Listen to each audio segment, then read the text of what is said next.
Low bunch slides here, just some JPEGs on my desktop. There we go. Hi folks, I'm Cory Doctorow. Thank you again for bringing me down. I see that you found another Palazzo Vecchio to have Museums on the Web conference in.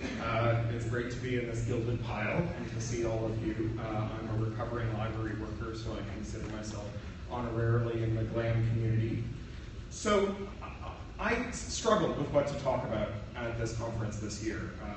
Nancy said, you know, if you're going to come back and talk about open access, you're not going to be challenging anyone. The crowd who are showing up in 2016 are not like the crowd who showed up in 2014. They've already heard the message. So what can you say to the GLAM sector, people engaged in museums in the web, that they haven't heard yet? Sorry, I just realized what that sidebar is on. Here we go. That's better. What can you say to people who are engaged with the web today in 2016 that isn't just, you should be opening your archives? Well, I decided I would talk about the web first, and then talk about museums. And if you're engaging with the web today, and you're not engaging with questions of surveillance and privacy, you're probably not paying attention. Privacy policies and privacy questions around your digital presence and the services that you roll out are not just an inconvenient excuse to jam another 30 pages of small print no one's ever going to read that boils down to, by being dumb enough to look at our website, you agree that we're allowed to come to your house and punch your grandmother and eat all your food and wear your underwear and make long distance calls. It raises some pretty significant questions. If a state agency were to come to your institution and say, we're a bit worried, and we would like you to follow your patrons around, get their identity, and then note everything they look at and how much time they spend there, you would send them packing. But if you're logging that data and leaving it in reach of a subpoena, or even better, a sneak and peek warrant, you've effectively joined the surveillance industry. I think it's worth asking why domestic surveillance exists in the first place. It's a question we don't ask a lot, even after the Mark Klein AT&T leak, even after the WikiLeaks leak, even after Snowden. We haven't spent a lot of time asking why we spy. What is the underlying reason for mass surveillance? And I think it's social cohesion. I think the reason states spy is that they're worried that something threatens the status quo, that there's an enemy within, and unless that enemy can be contained, things will change in a way that are detrimental to the interests of the people running the country. And I think that that definition is a nice broad one that applies equally well to the former Soviet Union, the contemporary United States, and all the states in between. We may disagree with whether or not the state is legitimate, but the reason the state is spying is because it feels that its future is in doubt. And so you see this, right? Why were there McCarthy hearings? Why was there the House Un-American Activities Committee? Because they were worried that the state would change in some way that threatened the status quo. Why does the global war on terror involve mass surveillance not just of suspected terrorist groups, but peace activists and environmental activists? The most targeted group in America under domestic surveillance programs is not Islamic extremists, it's environmental activists. Well, because if you have a state that relies on a certain energy policy, then environmental activists who threaten it do legitimately threaten your status quo.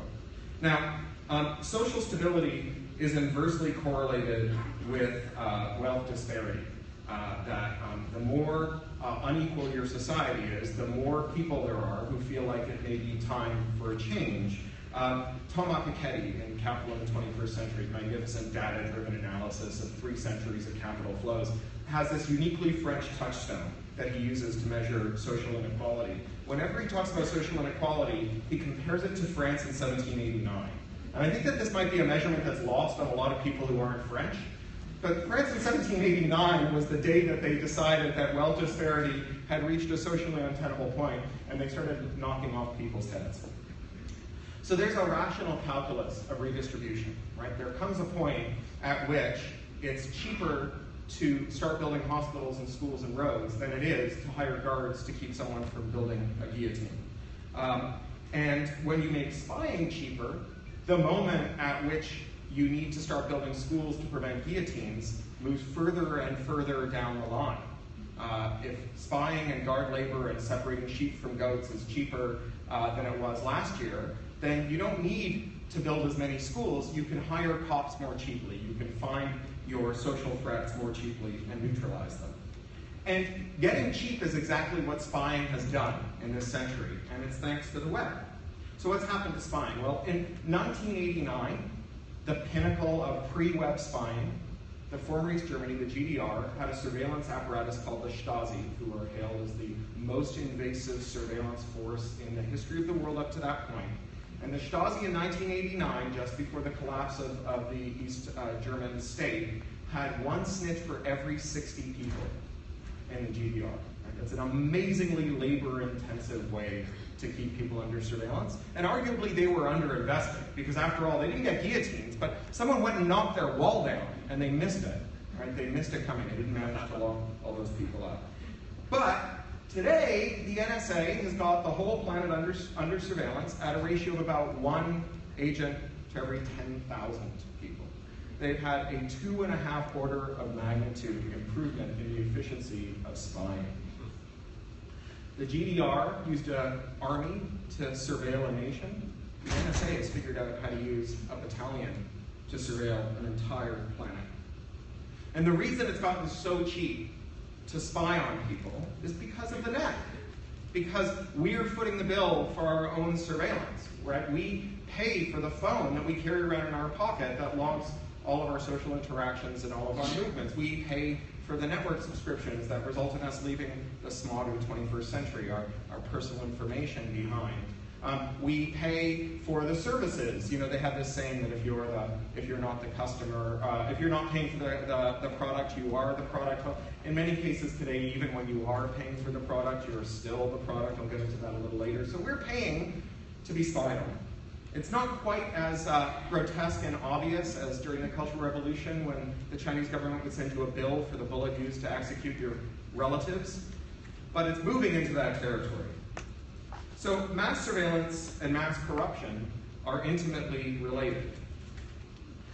You may have noticed this week there was an enormous breach, the largest breach in world history, the Panama Papers, that revealed that heads of state, the head of FIFA's anti-corruption squad, that politicians and so on have been stashing trillions of dollars offshore legally and lying about it.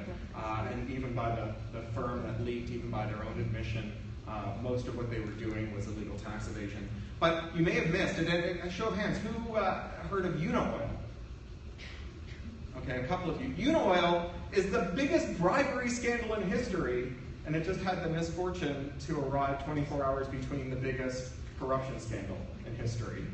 Unoil is a family-owned business in Monaco, an energy company, and they are the world fixers for international bribery in failed energy-rich states. And they are the ones who arranged for millions of dollars to move from blue-chip companies like Halliburton, Rolls-Royce, and Sinopec into the hands of state officials in order to loot the treasuries of the most unstable states in our world, the states that have now become the haven country of organizations like ISIS. So whether it's the Assad family or the American-installed interim leader of Iraq, the emptying out of the coffers of these states and their inability to create the social stability you get from building hospitals and schools, or from hiring cops because their treasuries were empty, that's directly linked to the amount of money that these guys had and the amount of money that other companies were able to pay them to help them make even more money. So do we care?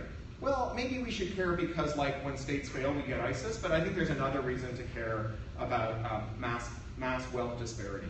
And the reason to care about mass wealth disparity, which again is only possible with mass surveillance, which is only possible with the internet. The reason to care about it is that when the decisions about how a state should run move from an evidence-based democratic footing that's accountable to a large number of voters to the preferences of the elites that fund the vote, that fund governments' electoral campaigns or their guard labor or some combination thereof, then the biases of those few people who control the power, who control the elections, move to the fore. It's really easy to see how that works in autocratic states, right? I think that, like, everyone here would agree that Saudi Arabia pays an economic price for the exclusion of women from the social realm, the political realm, the civil realm, that there are Mary Curies and there are Albert Einsteins and there are Elon Musks lurking in potentia in Iran's women.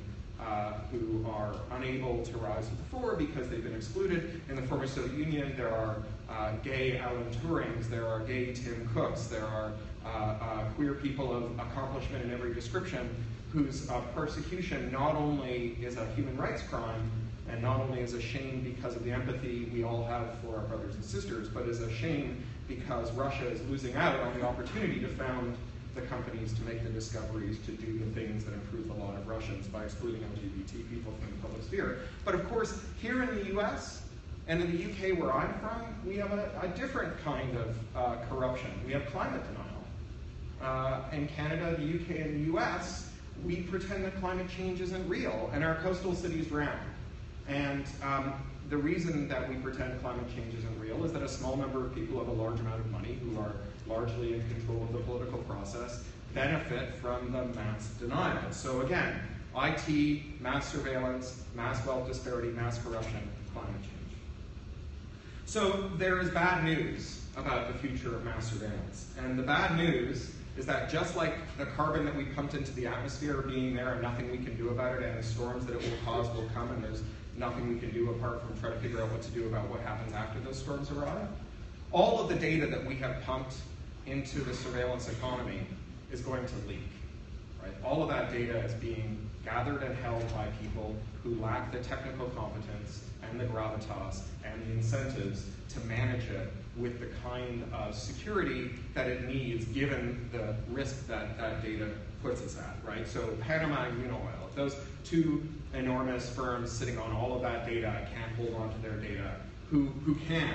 But it's not just the great and the good, the rich and the powerful who have to worry about leaks, obviously. It's the rest of us. Right? Home Hardware breached several million credit cards. They just settled with the class action. They're paying each of the people whose credit card data and personal information they breached 33 cents and giving them all gift certificates for credit monitoring services.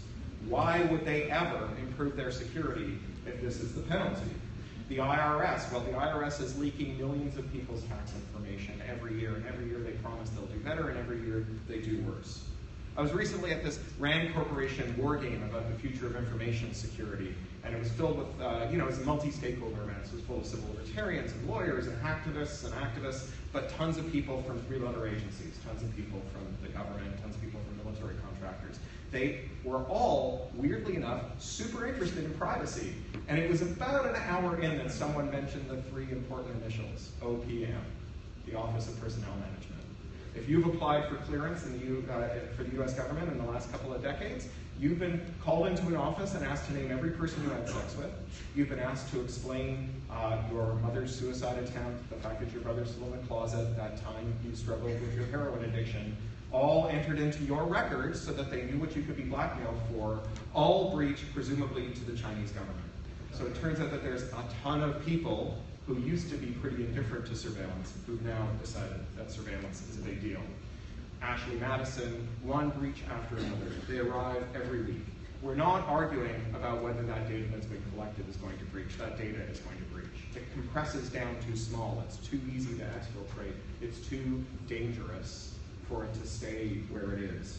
We're arguing about the data that has yet to be gathered. We're arguing about how we can decarbonize the surveillance economy. So it's not a moment too soon, because as we are sitting here talking about this, the computers that we carry in our pockets or sit down in front of us in our desks are metastasizing. We are now spending an increasing proportion of each of our days inside of computers. We are now having more and more computers inside of our bodies. If you wonder whether or not this is literally true as opposed to some science fictional flight of fantasy, think back to last summer. Last summer, 2 independent security researchers came forward and they discovered that Chrysler's Jeeps could be driven over the internet. Chrysler had installed mobile hotspots in their Jeeps for $10 a day. You could turn on a Wi-Fi hotspot, use your tablet, and distract your children on a long drive. That mobile hotspot used a Sprint SIM to connect to the internet over a cellular network. Chrysler's major security assumption that protected those cars from being hacked into was that nobody uses Sprint. That turned out not to be right. You could take over those cars and drive them over the internet. 1.4 million Jeeps were recalled. Last summer, the US Copyright Office held these largely formal, not particularly functional hearings on what impediments security researchers and others are having as a result of a law called the Digital Millennium Copyright Act that prohibits breaking digital laws, that prohibits breaking the laws that restrict reconfiguration and the adding of new features to existing technologies. And they heard horror stories that would curl your hair. Medical implants. There was a researcher who came forward, the chief researcher of a firm called Rapid7, Jay Radcliffe, who's a type 1 diabetic. Human beings are really crummy lab techs, right? This is why in old days alchemists used to try and do science, and they would assume that the universe was perverse and didn't want them to look at it, because every time they ran an experiment, they got a different outcome. They said demons are haunting the world, and they punish us for our hubris for looking too closely at how God has made his miraculous machine. Humans are really crummy lab techs, and so diabetics lop years off their life by measuring the wrong bolus and sticking themselves when their blood sugar lags. But now we have computers, and robots are awesome lab techs. And our computers can do things like continuous glucose monitoring and automated insulin injection. And Jay Radcliffe is a type 1 diabetic, and if he chooses not to use a computer, he logs years off his life, and he chooses not to use a computer because he's investigated his insulin pump as well as many other medical implants and found that they are universally vulnerable to mobile attacks, wireless attacks over the internet or over short-range radio links. Most medical implants do have radios because it's hard to attach a USB cable to something that's in your chest cavity.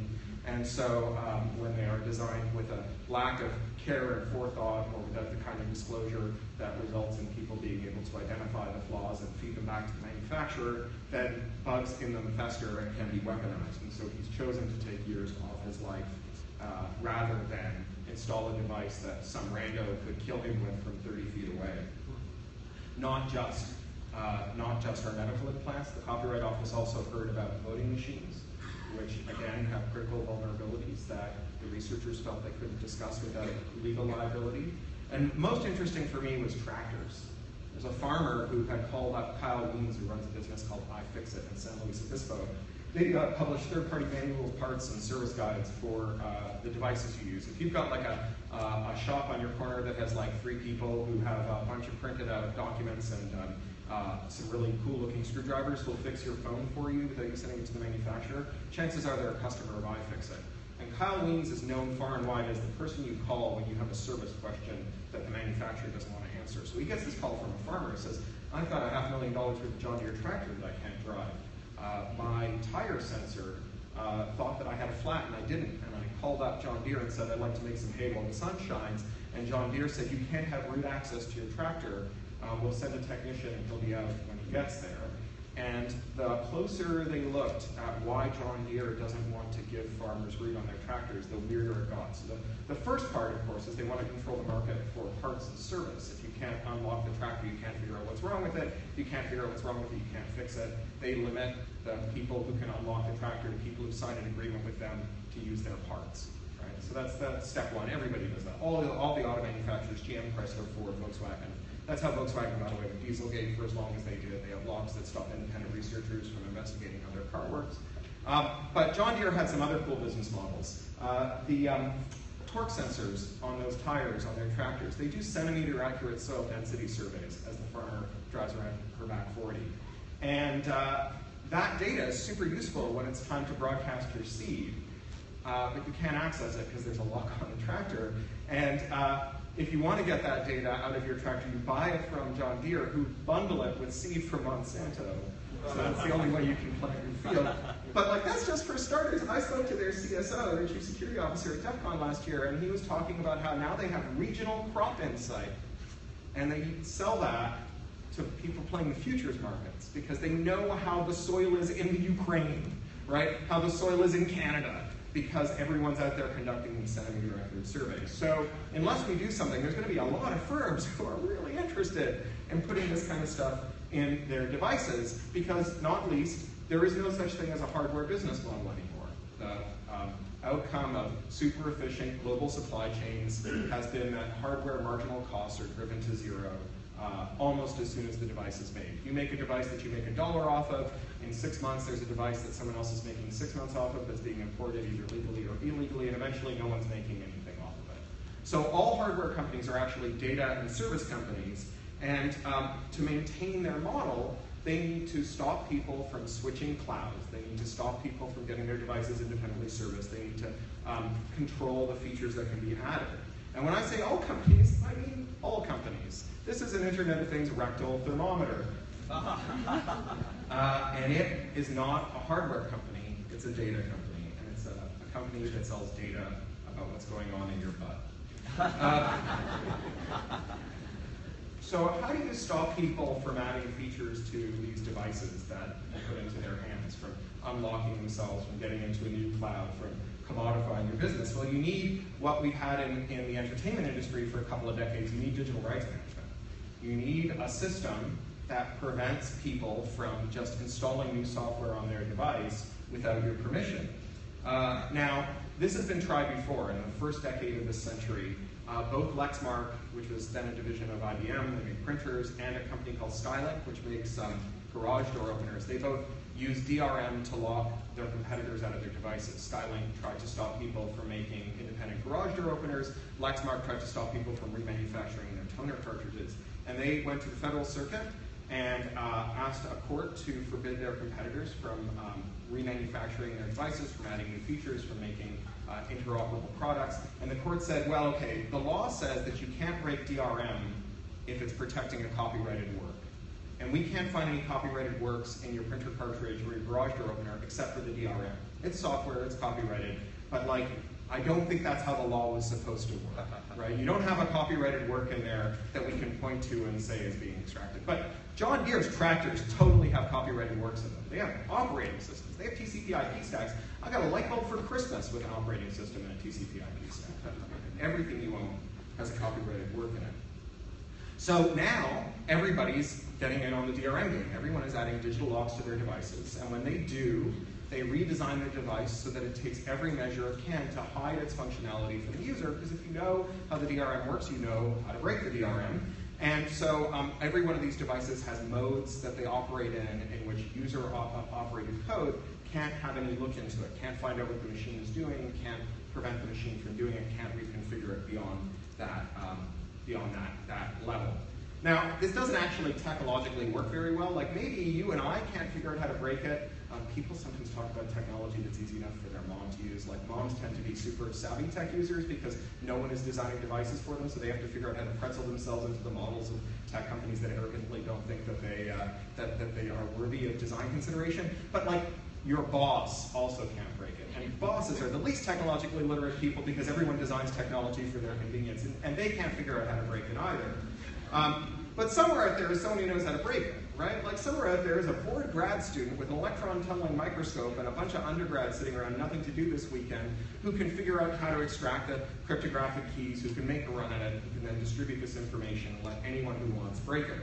So the digital lock is like the fly that the old woman swallows. And once she swallows the fly, she has to swallow a spider to catch the fly. The spider that you have to swallow to catch the DRM fly is the Digital Millennium Copyright Act, which makes it a felony punishable by 5 years in prison and a $500,000 fine to publish information about how to break DRM. And then the, what does she swallow to catch the spider? The bird. The bird you have to swallow to catch the spider is that the DMCA also makes it a felony to reveal defects in devices that you might use to uncover the information that you need to break the DRM. And so now, these devices that are literally up our butts, are festering reservoirs of long-lived vulnerabilities that security researchers aren't allowed to disclose to you, but that other people, bad guys, surveillance agencies, criminals, can uncover the defects in and weaponize and use to attack you. So, it gets worse, right? Because when you design a device whose design specification is, I can't let you do that, Dave. And when anyone who figures out how to break that device can circulate that information to people who lack their technical nous, but maybe also lack their lack of sociopathic regret, terrible things start to happen.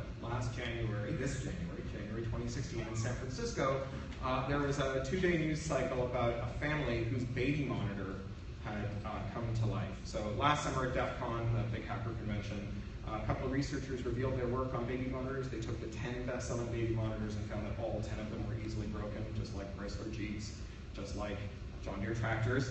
And they put out a warning, which nobody heeded. The manufacturers didn't do anything about it. So this family in San Francisco, they had a 3-year-old. And the 3-year-old kept saying, "Mommy, Daddy, I'm frightened. At night, the phone in my room talks to me." And that's what you call the baby monitor. So it gets better. Mom's walking by Junior's bedroom one night, and she hears strange voices in his room, and she goes in, and there's the baby monitor saying horrible things to her 3-year-old. But it gets worse, because it's one of those baby monitors where you can remotely steer the camera, and the camera swivels around to look at her, and the sinister voice says, "Uh-oh, Mom's here."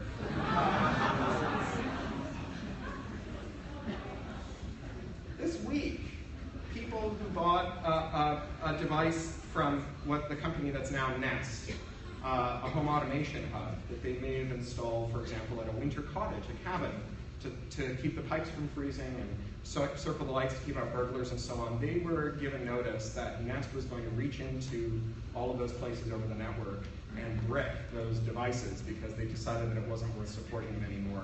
And since they all relied on the cloud, without Google support, they ceased to be going concerns. And because they all have software logs, because they all have app stores, and they don't want you switching stores, it's a felony punishable by 5 years in prison and $500,000 fine for someone to add the software to it to bring it back to life.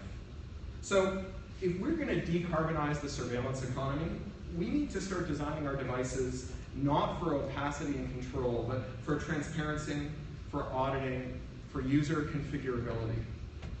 So what can GLAM do about this? How do you guys solve this? What role do archivists and curators and librarians have in this world? Well, nothing if all your museum case is a glass coffin that we put the past in. But everything, if you think of your archive, your museum, your collection, as the survival kit for rebuilding a fallen civilization. So in most of the world, your library is the last place in which you are welcome because you are a citizen and not because you're a life support system for a wallet. In most of the world, museums are the last place in which artifacts are valued because of their cultural value, not because of their resale value. In most of the world, a gallery is the last place where art is acknowledged as a continuous collective practice in which novelty merely consists of combining the work of your forebears in novel ways, filing off the serial numbers, and declaring it original. Gallery is the last place where we know that there's a highly technical definition of original, which means that you've effectively disguised your influences. Now, you folks are under enormous pressure to add these kinds of digital locks and controls and surveillance to your collections, to your digital assets, to forbid photography, to hoard your 3D shape files, to keep your books on your shelves instead of converting them to bits, to impose user fees and permissions between the public and your services. And I understand that that pressure is terrible. I understand that in many cases it looks like a life or death decision, but it's a dead end. Because if you think you struggle for life now, amid funding cuts and austerity, what will you say after the fees and the permissions and the locks have convinced the public that you have nothing to say to them? The wealthy few who starved the coffers of tax dollars by hiding it in offshore treasuries and funded the politicians who declared the treasury too empty for public institutions, they don't need public institutions. They can buy your items at fire sale prices when you collapse and assetize your collections. The future in which the public has no place in your gallery, it's not Carnegie's, it's Medici's. So you can and must do better, and not just you, everyone. Everyone has to do better about this, because the internet is not a better pornography distribution system, it's not a jihadi recruiting system, it's not the world's best video on demand service, it's the nervous system of the 21st century, wiring together the computers that we keep our bodies in and that live inside our computers. We're starting to see libraries running Tor nodes and galleries installing them as objet d'art. We're seeing libraries that are teaching computers surveillance self-defense and how to build computers out of e-waste, like Dojo teaching samurai to build their own swords. We're seeing open data hackathons, and we're seeing very importantly, the idea of curation to a generation overwhelmed by data. There are people who say that we don't need the skills of archivists and information professionals and curators any longer now that we have the internet. This is bizarre. It's like saying we don't need doctors anymore now that we have the plague. If there's ever been a moment in which the public needed to know how to navigate and organize information spaces and cultural assets, it's this moment. So I took 10 years off from working for these folks. This is the Electronic Frontier Foundation's logo. It's weird and janky and old because we've been doing this for a long time, and this is what passed for cool design 25 years ago. We have a newer logo, but I like this one. And 25 years ago, the Electronic Frontier Foundation was founded to try and bridge the gap between our offline lives and our online lives, to make sure that the freedoms and rights that we enjoyed in the online world followed us, and the offline world followed us into the online world. And after taking 10 years off and writing novels full time, I got so alarmed by all of this business that I've been talking to that I went back to work on a project called the Apollo 1201 project, whose mission is to destroy all the DRM in the world in a decade. And not everyone can work for EFF, and of course, we would welcome your support, but I want you to think more broadly than EFF. I want you to think about all the different organizations, your professional organizations, and the civil liberties organizations, the academic institutions that are working on this issue. Because 25 years ago, it was just EFF, right? They were a lone voice in the wilderness. Even 10 years ago when I left, there weren't many other organizations doing what EFF did. And in the last 10 years, there's been an explosion of organizations, people who had different ends of the elephant, who figured out that they were all holding on to the same animals. So people who care about the rights of people with disabilities, people who care about the rights of people who are excluded socially because of their class or their gender or their racial background, people who care about refugees, people who care about the climate, people who care about all of it are now realizing that the internet is a key piece of what they do, and there are organizations now for every budget and every interest that work on this, from the Office of Intellectual Freedom at the American Library Association to the Comic Book Legal Defense Fund, who found themselves on the forefront of defending comics from censorship, not in comic stores as it was 50 years ago, but on the web. So, like you, I end up every month giving a whole bunch of the money that I work hard to earn to companies and institutions whose mission is to destroy the internet, that I think of as the most important factor in making the future that I want to live in. When I look at my monthly bills, I realize that I give money to telecoms that hate net neutrality, to companies that participate in surveillance, to firms that are in every way doing things that I deplore. And, you know, I try to be as pure as I can, but like every vegetarian eventually needs a vegan, and every vegan eventually needs a breatharian, and no one can be purely pure. And so what I started doing instead is I add up how much money I spend each month destroying the future I want to live in, and I decide what percentage of that I can spend making the future I want to live in, and I donate it to an organization. EFF is a good one, but they're not the only one. The ACLU, the Public Knowledge, Fight for the Future, Creative Commons, the Free Software Foundation. There are so many of them working on this issue from so many different angles. And I hope that you will get involved, not just as a financial donor, but as a volunteer. And for those of you who are academic, I hope that you'll get in touch with me. I'm Cory at EFF.org, C-O-R-Y at EFF.org. We have a new campus organizer who's organizing campus groups all across the world at the high school and post-secondary level of students who work on this stuff. And they've got a great stake in this. So that's my talk for today about the connection between GLAM and the future we want to live in, and surveillance and the internet we have, and where surveillance came from and where it's going. And I'll welcome your questions now. I'd like to call alternately on people who identify as women or non-binary, and people who identify as male or non-binary. And I'll remind you that a long rambling statement followed by what do you think of that is technically a question, but not a good one. Thank you.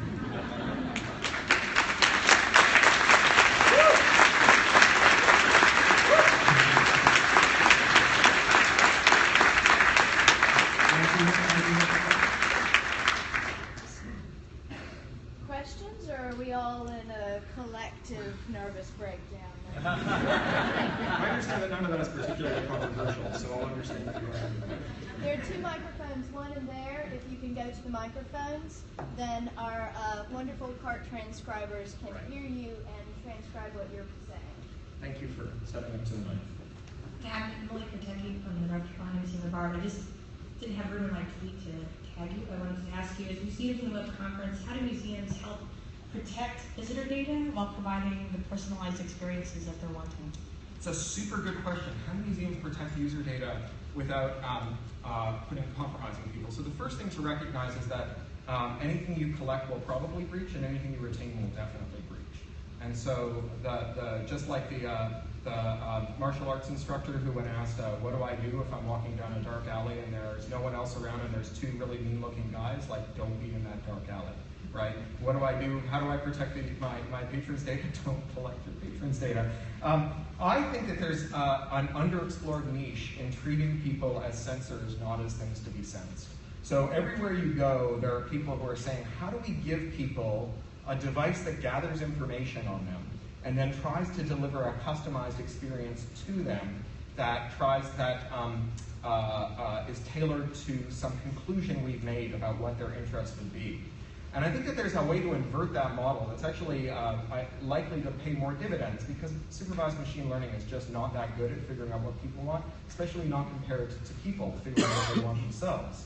So all of the data of all the events and all the interpretive matter and all of the everything at your institution, in digital terms, excluding shapefiles and bitmaps, is not very big. It's in fact small enough that you could just deliver all that data to your patrons. And then your patrons who have a device in their pocket that they already trust could have an app, you could deliver it to them. And that app does know an awful lot about their preferences, but it never transmits it to you. Instead, it feeds them a view into that data that you're delivering and maybe even continuously updating that helps them decide what they want, that helps them customize their experience. And you see the inverse of this in these kind of enormous location-based entertainment efforts, and they're not working super great. Like Disney's Magic Band turns out to have like all kinds of serious problems, not least because trying to predict what your 5-year-old wants to do 6 months in advance is like not a great way to have a theme park experience, but also because if the whole point of a vacation is the serendipitous moments that people stumble on as they move through your built environment, and you've given them a reservation, they're hosed, right? Because they've got to keep hustling to get past whatever jewel they've just discovered that you painstakingly put there for them to stumble on to get to the thing that they've reserved. So it's a challenging idea, this idea of treating people as sensors and not things to be sensed, but I think it has some real potential. Do you mind if we go to the gentleman behind you, and then we'll switch to you? We'll go person who identifies as male, person who identifies as female, back and forth. Thank you. Yeah, privilege. Well, I haven't worked out how to do the thing. It almost never happens. Kudos to you. It almost never happens that we get 2 women in a row after wanting to ask a question. The beginning is usually 11 dudes doing this, so thank you. I don't do a lot of jumping jacks.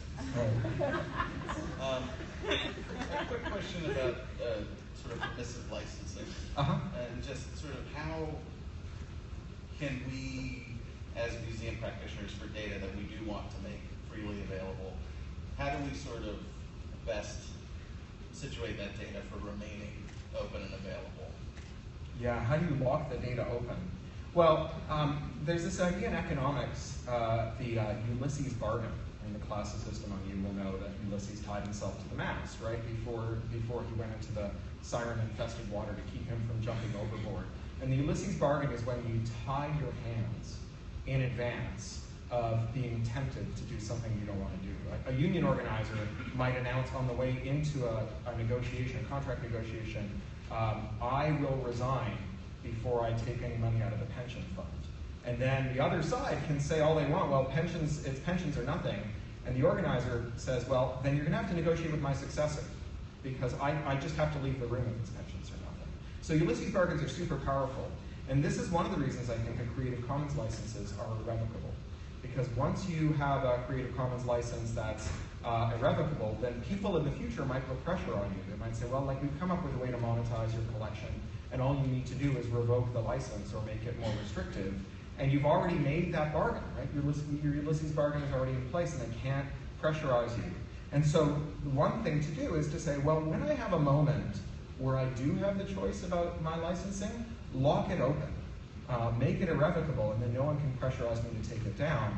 Another way to do this is to think about the services that you use as your primary mechanism for making data available. So there are lots of platforms that will aggregate your data, make it available, catalog it, and share it, but only if it's licensed under a permissive license. If that's the major way that everybody who currently accesses your collection gets to it, then anyone who wants to pressurize you or your successors into making it more restrictive is going to have to contend with the switching costs of getting everyone who's currently a stakeholder in your institution to switch to some other service that may have lower value. So that sort of thing, I think, is a really powerful way of approaching it. I don't know, I can't give you an exhaustive list of all the ways that you can make a Ulysses Pact, but the Ulysses Pact is a really good way to think about things. It's the same reason that like people on a diet throw away all the cookies, right? It's like because later on when you're hungry, there are no cookies in your cupboard.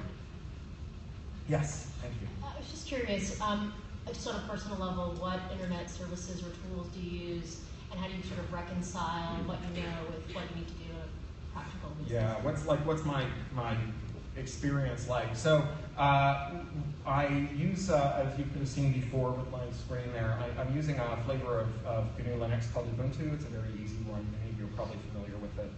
It was designed by a foundation for use in sub-Saharan African schoolhouses where there was internet access, heterogeneous computing environments, whatever computers they could find, build or fix, and not a lot of access to tech support. And that turns out to describe my environment really well. And so I find using it is really, really good. I have a couple of like easy heuristics for the hardware I buy. I buy whatever the new ThinkPad is, and then I throw away the hard drive because they put spyware on the hard drives. And I put my own SSD in and install Ubuntu. This means that I'm one of the rare people who really cares about how many screws you have to take out of the machine to take the hard drive out, but at the same time, it does give me a high degree of certainty. I buy the Nexus phone whenever I break the phone, which is about as often as they have a new one out, because those are the unlock reference designs, and I install Cyanogen-Mod, which is an open fork of Ubuntu. I use Tor as a proxy. I use PGP or GPG to host my mail. One thing that I think is a really good interim step for fixing how hard it is to use PGP is I put my key's fingerprint in my Twitter profile. Because if you can imagine a man in the middle attack on that, where they know that someone's going to fetch a key and they want to insert someone else's key into that session, and then when they validate it, they want them to validate it against a fingerprint that matches that bogus key, they would have to time that perfectly, hack into Twitter, flip that key around, and then change it back before I noticed. And I feel like that's a much higher barrier than anything else. But most importantly, the thing that I'm doing is trying to move beyond all of this stuff into tools that like normal humans can use. And I've joined the board of a nonprofit called Simply Secure. It's a foundation-backed C3 nonprofit. And its goal is to make usable interfaces using open methodologies and open source for the cryptographically robust tools that people who've been in the know have used for decades. I think there's a couple of reasons that our cryptographic tools are so hard to use. One is that security is hard, but the other one is that until pretty recently, to understand why you needed security, you had to have a very sophisticated and nuanced understanding of how the network worked and what data was sort of evanescing off of your network sessions and how it could be recombined later to bring mischief to you. And so when all the people who want a tool are technologically sophisticated, the people who make that tool are apt to assume a high degree of technical sophistication. I think of it as being analogous to desktop publishing. Before desktop publishing, all typesetting software assumed you were a typesetter.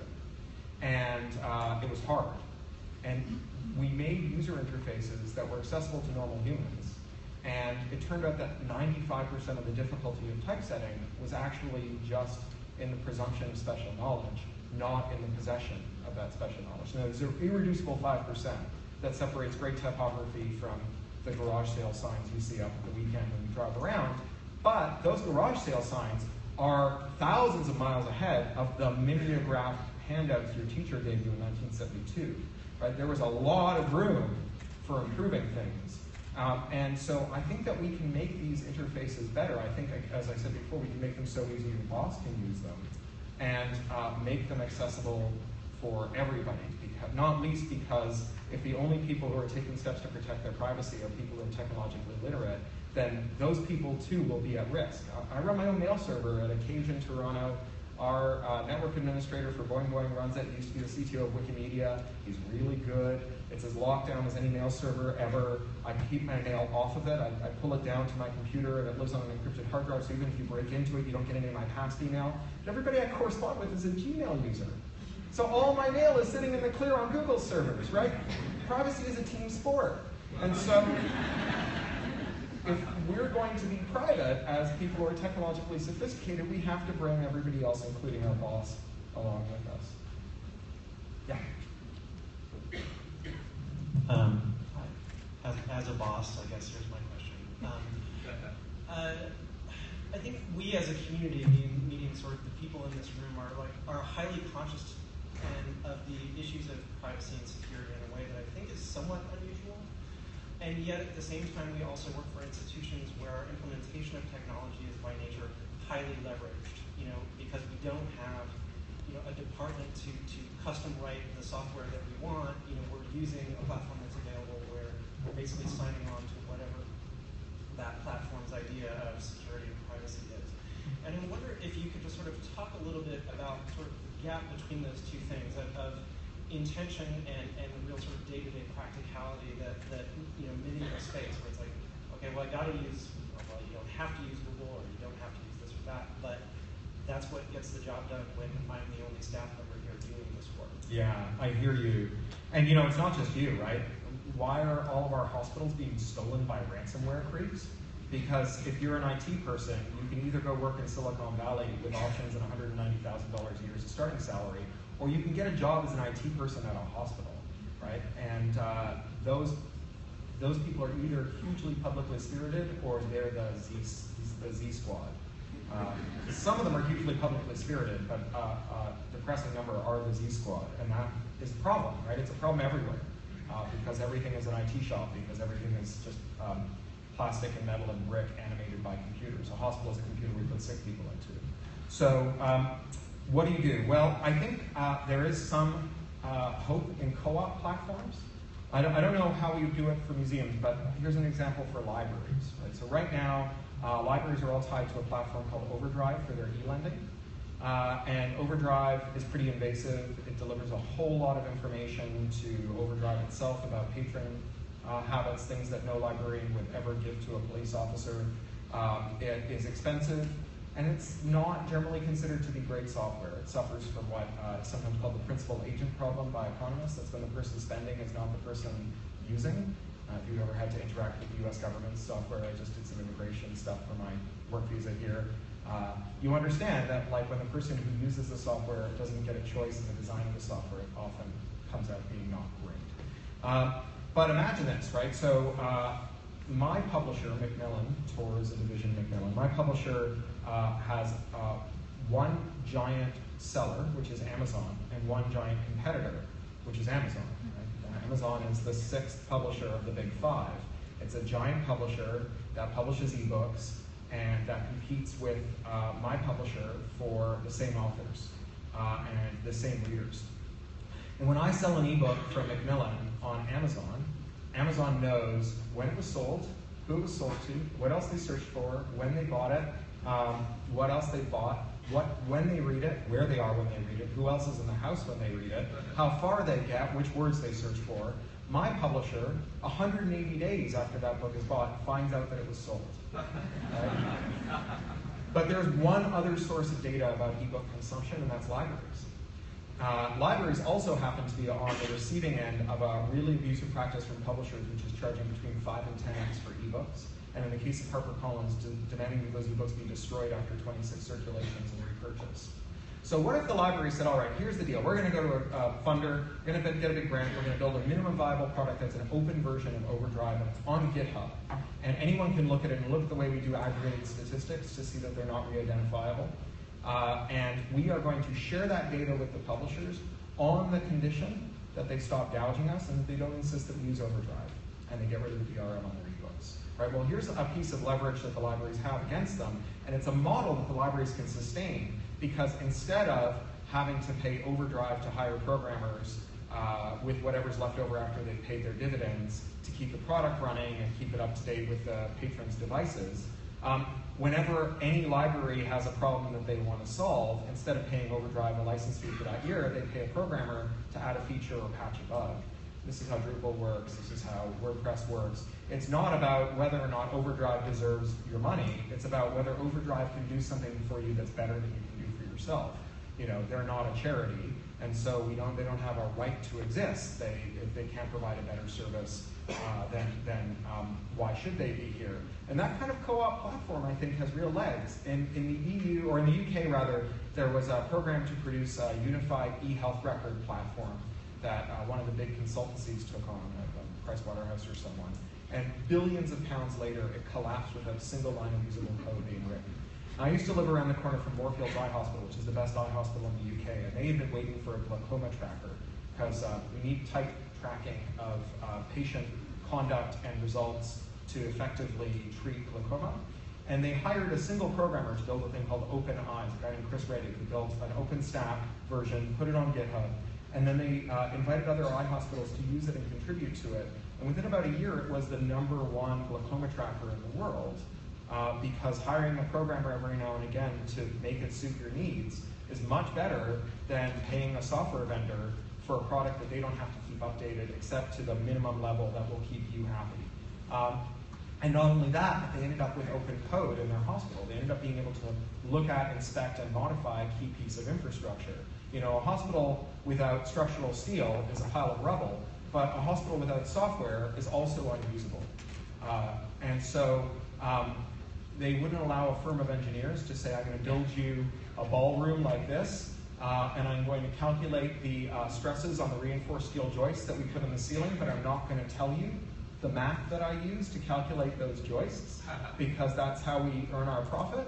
And by the same token, they shouldn't allow people who deliver their software to keep secret the runnings and underpinnings of the software that they rely on. Again, not because the company does or doesn't deserve a living, but because it's irresponsible to operate a hospital if you can't see the workings of the technical underpinnings that keep the hospital running and are a matter of life and death for your patients. Sir, do you mind talking with the woman behind you? We'll come to you next.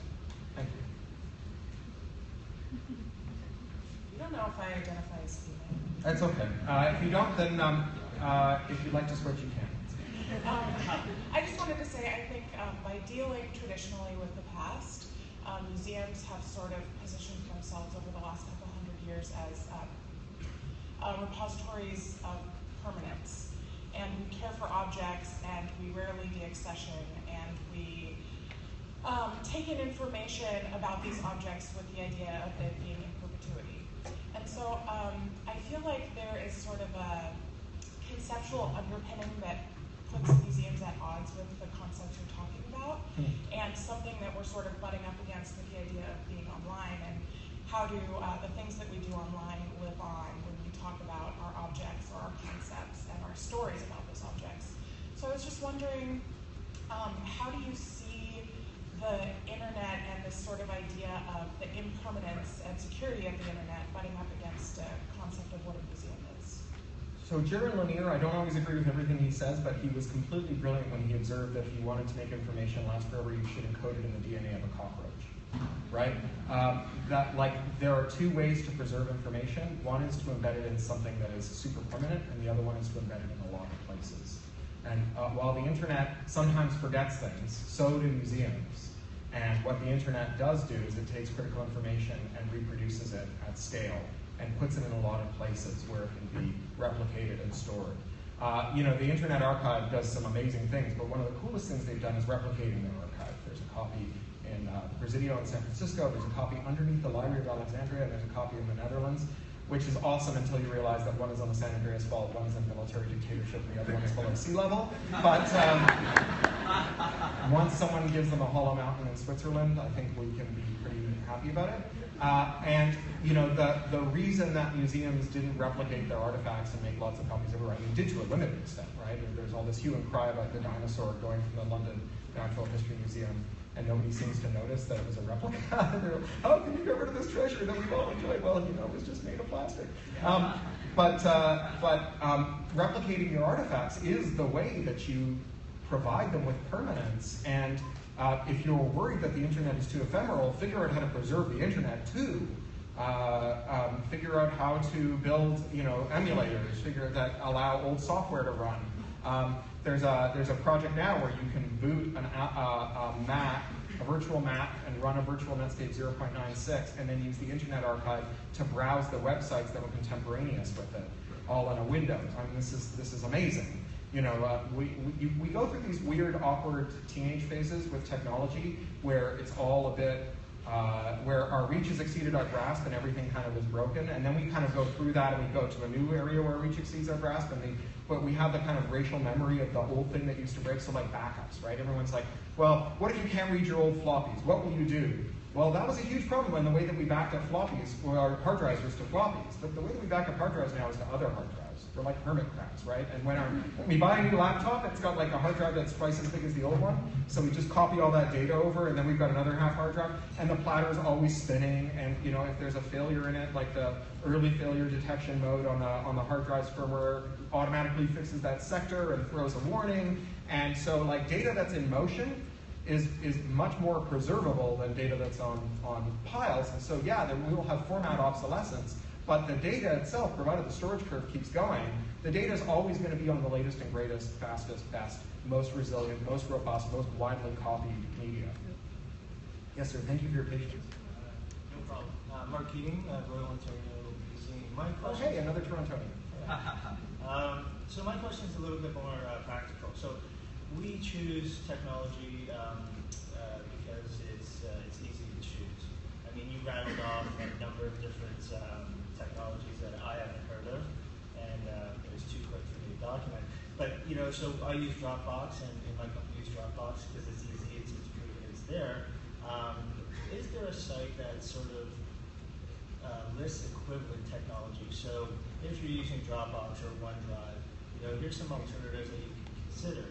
And the other part of the question is, you know, how much risk am I bringing to my organization by going with something that is open source, that's growing, that may be a little bit buggy? So sometimes we just do it for practicality. You know, if there's a problem with Dropbox, I can call them for support, that type of thing. Well, I don't think that a priori free and open source software is more insecure or less insecure than commercial software, and in fact that category is not a real category because Dropbox is built on top of Linux and MySQL and a bunch of other free and open tools. So the difference is that it's a company versus a collective, and I think hiring a company to do your work is a great idea. Just because you should make the engineers tell you what goes into the RSJs doesn't mean that you should try and build them yourself, right, if they won't tell you. So I'm all for, like, hire a business. I mean, I know a little about the ROMs technology because I grew up with it, right? So when Macworld was supplying you guys, I was one of their digital artists massaging pixels in hypercurrent for you, right? So I know a little bit about the way you do technology procurement. I think it's pretty good, and I think that procuring from a firm is fine. I just think that you should make sure that that firm's formats and repositories are open and replicable to your own systems so that you can easily move between firms and they're transparent to you. So I don't think Dropbox necessarily passes that test because a lot of what it's built on is proprietary. But there are, you know, the trend now in that kind of cloud stuff is to build interoperable clouds where even though the cloud may have its own features, those features can be abstracted out and moved to another one. So there's a thing called Docker, which lets your provider, if it's Dropbox, basically, if they're running on Amazon's cloud, basically just take their whole thing and move it to Google's cloud in one go in a way that's totally invisible to you.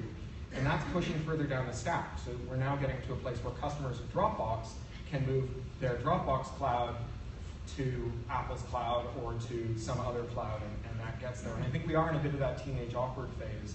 If there was a project that I was going to watch or maybe even contribute to, it would be a project called OwnCloud. OwnCloud's actually pretty mature. It still needs someone to administer it, which means that you probably hire a firm to run it for you. But OwnCloud runs on any of the hardware that your cloud is running on now. Dropbox has some of its own servers, but also buys a lot of commodity servers and time on commodity servers around the world. You can buy that server space too, or so can your supplier. And OwnCloud is like it, except that it's totally transparent and auditable by anyone, the way that it runs. And so you have a certain advantage there. And the other thing that I've just seen from OwnCloud that I'm really excited about, and thinking about dabbling in myself, is they've got one of those Raspberry Pi computers that looks like the Wi-Fi router your cable company gives you. That is an OwnCloud for home. And so you can share your calendar with your family without having to put it on someone else's machine. It's a pretty exciting idea.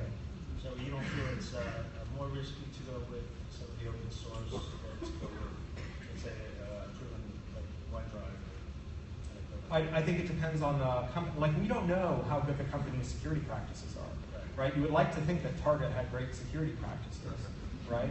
But we don't know. And when it comes out, it's always like, well, someone did something dumb, right? Or there was an area of the business that wasn't subject to very good scrutiny, or there was a bad hire.